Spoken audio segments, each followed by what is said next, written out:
hangin. Okay? So, ito parang, ano lang ito, no? Dito. Then, ito, papasok kayo.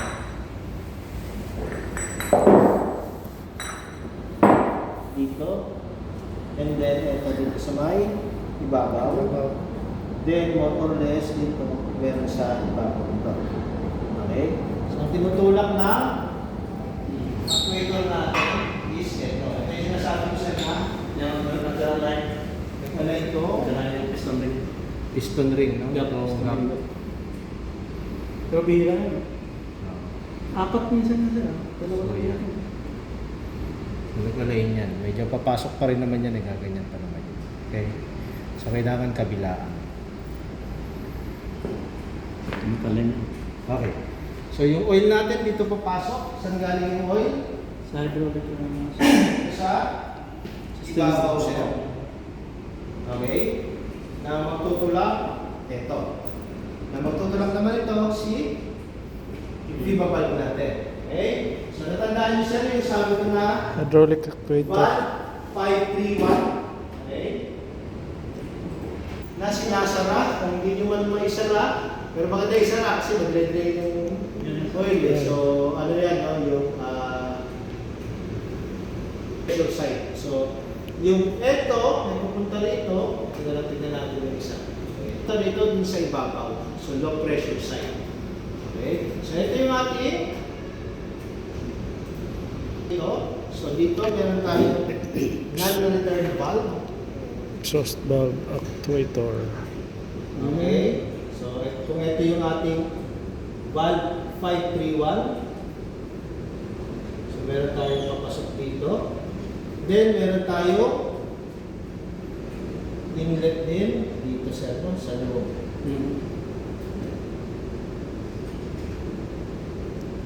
So, actually, dito yung ano yun. Okay? And then, meron isang loop point out. Dito naman yung out naman. So, in, out. So, dito, meron din tayo low pressure point. Papunta dito. So, normally, naka-angat. Tapos dito, meron naman tayo air. Okay? Ilan yung air? Around 7 bars. Okay? So, ganyan yung system natin. Okay? So, ito yung in natin. Sa low pressure pala yun. Loop oil in. Okay? Then, loop oil out. Mas malaki. Okay? Ito, loop oil drain. Yung sarili na. Okay? Okay. So, yung actuator natin, ito sa kung nasa loob, dalawa, meron tayong first step and second step. Okay? So, yung first step, pag umangat daw ito, sir, no? Ito yung sagad niya sa baba. Sa first step, ito muna yung aangat. Okay, then sa second step, ito na lang. Okay? First step, second step. So, bakit merong dalawang step? Ang kinokontra dito sa first step na to, yung unang angat niya, mas malakas yung force niyan kasi malaki yung area. Okay? Ang kinokontra natin dyan, sir, is yung natitirang pressure sa loob ng cylinder. Okay? Kasi, meron pa rin force yan. Diyan sa exhaust valve nyo na tumutulak sa kanya para maging sarado. Bukod dito. Okay? So, sa first step, magpa-partly open siya. Okay? Para mabawasan na. Then, sa second step, para mag-full stroke siya, yun na yung kukontrahin ng actuator niya. So, sa second step, eto na lang siya. Piston na kailangan mo. Okay? So, first step, and then yung pinatawag natin na second step. Okay? Pag actuator, hanggang dun sa piston step. Okay? So, ano yung mga possible na pwede natin ma-encounter na problem, yung tinatawag na exhaust valve low stroke.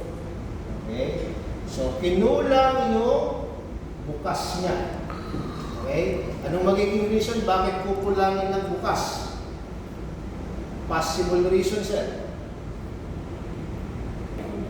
Okay? Bakit? Pag nag-align yung piston ring gap. Leaking yung opening na oil. Okay? So, naglilik yung oil, imbis na tutulak pa rin, pero nababawasan. So, saan pa pwedeng mabawasan yung pressure natin? Tama ba sir, may counter ko na ito na ng dumi. Tapos Yo. yung sa airless niya. Na-trap sir. Kasi yung puno ng dumi. Yes, sir. Ang nangyari sir, ganito talaga ang nangyari nung observer ko nung binunod namin. Ito, puno ng dumi, tapos yung pinaka-piston natin sir, yung sa may tanggal itong mga ano sir, parang mga aluminum coating niya ba? Kasi sa bago kasi yung bago eh. Yung aluminum coating ito, puno ito. Nung tinanggal namin, ito mga business. Ba't may aluminum po? Parang hindi siya aluminum, parang sa material niya mismo. Pero kaya dito siya Punta. Dito Punta siya dyan. natrap, pati yung mga chip. Including dito sa may, ano sa yung orifice. Yung orifice niya, as in blind talaga siya. Kaya yung exhaust valve, hindi siya masyadong Yes, sir. mataas yung temperature compared to yung unit. Kasi nagkakahangin. Pag nagkahangin, sir, yung hangin is compressible. Oo. Okay? So, ibig sabihin, kinukulang yung stroke. Yung Kaya mag-exhaust valve low stroke ka. Kasi imbis na itulak niya, yung hangin lang, nag-airbag, siya yung na-compress. So, imbis na yung tulak mo, ganito kalaki, yung ibang tulak napunta sa hangin. Hindi lang sa piston. Okay? Kita sir, no? Yan. incompressible ang Incompressible ang liquid. So, ang mangyayari, tinutulak lang natin yung langis pumunta rito. Kaya lang kailangan nga lang ng pressure. So, ibig sabihin, pag natulak yan, sir, etong amount na to, okay, napunta ngayon dito. Okay, so let's say hanggang ganyan, no? Napunta dito ngayon yung langis. Eh ngayon, yung hangin mo, sir, kung meron kang hangin, yung hangin na compress. So, imbis na hanggang dyan siya, hanggang dito na lang. Kasi yung ibang volume mo is, compress lang yung hangin. Tama. Okay?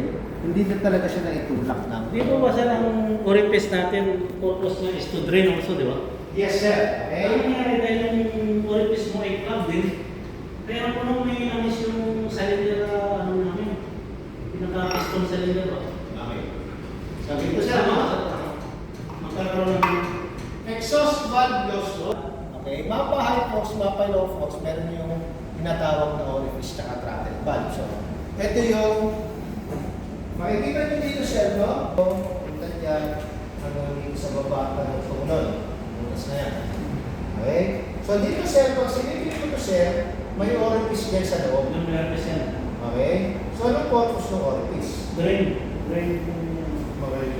Release the pressure. Okay? Low force exhaust valve, mahina ang pressure. Kahit mahina ang pressure ng low force exhaust valve, sir. Okay?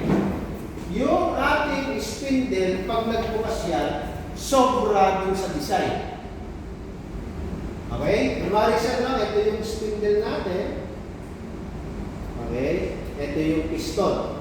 Okay? So, ibig sabihin, ang normal opening nito, okay, ito yung normal. Yan talaga yung proper stroke natin. Okay? So, ibig sabihin, yung piston ring ninyo, pag bumaba, ganyan din kataas. Okay? So, hanggang dito rin.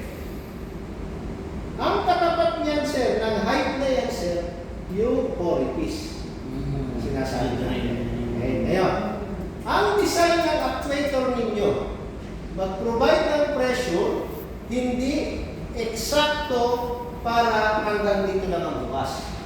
Meron tayong tinatawag na overshoot o yung may pasobra. So, ang nakadesign niya is magbukas siya hanggang dito. Okay? May allowance. So, bakit may allowance?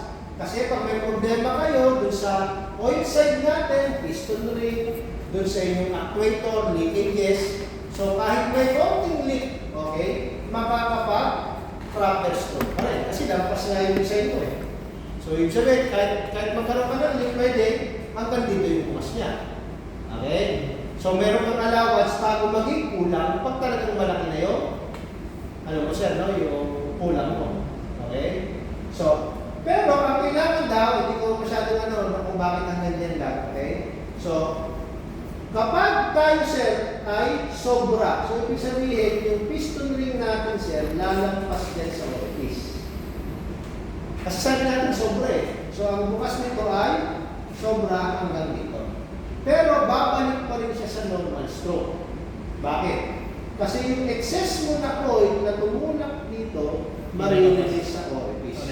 Kaya ito, babalik pa rin sa normal stroke. Ayun yung sinasabi nyo sa events na may gano'n. Kaya minsan may gano'n. Okay? Kasi hindi siya basta mag-steady na pagbalik niya, steady ka agad na nag-equal yung coil mo tsaka ano. Yung air mo kasi nga compressible. Kaya gumagano din. Okay? So normal lang naman yan. Samantala, dun sa high force, wala, straight. Ganon, no? Wala ka no? Wala conversion to high force. Okay? So ibig sabihin sir, no? Pag ito, gumalaw, nagbukas. Okay? So kung ito yung piston natin dito sa ibabaw, pag sa low force sir, pag sa low force, okay? Kung ito yung butas ng orifice mo, lalampas yan. Okay? So syempre, yung excess ng pressure, marilis dito sa drain, babalik ulit siya. Okay? So yun yung purpose ng orifice. Ang purpose naman ng throttle valve is yung hangin natin sa ibabaw na natrap para hindi ma-air bump or magkaroon ng problem sa oil. Okay? Any questions, sir? Clear na sir. Clear. Okay? Okay. So meron tayo dito non-return valve. So ito yung galing sa type 3 So, ano sa tingin nyo mangyayari kung related itong non-return valve? Lalabas din yung Okay? non-return So, valve ng mababawasan exhaust. yung pressure Ito. na pagbukas. So, isa ito sa madalas na cause ng low stroke. Okay? So, usually yan yung tingnan natin. Actually, non-return valve is ito. Okay? Pangalawa, meron tayo dito na drain. Ito, no? Para sa naman itong drain ito. Ano ba nakakamit dito sa taas? Yung high pressure pipe. So, high pressure pipe leakage.